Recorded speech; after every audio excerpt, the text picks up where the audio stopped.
और खबर है महाराष्ट्र से, जहां जालना में नागपुर घटना के बाद जालना पुलिस काफी अलर्ट मोड पर है और सोशल मीडिया पर काफी कड़ी नजर रखी हुई है। आपत्तिजनक पोस्ट करने वालों के खिलाफ कार्रवाई करने का तो 2-3 दिन पहले ही जालना पुलिस ने इशारा कर दिया था। आपको बता दें, आज एक युवक ने खुद का बर्थडे मनाने के लेकर 2 तलवारों से केक काटकर सोशल मीडिया के ऊपर फोटो अपलोड करी, तो लोगों में दहशत बनाने की कोशिश करने वाले युवक को जालना क्राइम ब्रांच ने गिरफ्तार कर लिया।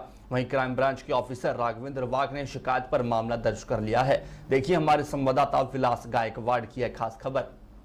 कारवाई जालना जिल्ह्यात माननीय अजय कुमार बन्सल सर यांनी स्थानिक गुन्हे शाखेला सूचना दिल्या की जे काही अवैध शस्त्र आहे त्याच्यावर कारवाई करा। सदर सूचनेवरून आज एक पथक तयार केलं होतं आणि त्या पथकाला गोपनीय बातमी मिळाली की एक इसम वैजनाथ बंडू अप्पा परळकर राहणार कुकरी तालुका सिंदखेड जिल्हा जालना याने वाढदिवसाच्या निमित्तानं तलवारीने केक कापला। तसेच सदरील पोस्ट व्हायरल करून समाज माध्यमातून लोकांवर दहशत निर्माण केली। त्याच संदर्भाने मिळालेल्या माहितीवरून सदरील इसमास ताब्यात घेऊन त्याच्याकडून 2 तलवारी याची किंमत 5,000 रुपये आहे अशी जप्त करण्यात आली आणि सदर आरोपीविरुद्ध पोलीस स्टेशन तालुका जालना येथे गुन्हा दाखल करण्याची प्रक्रिया सुरू आहे।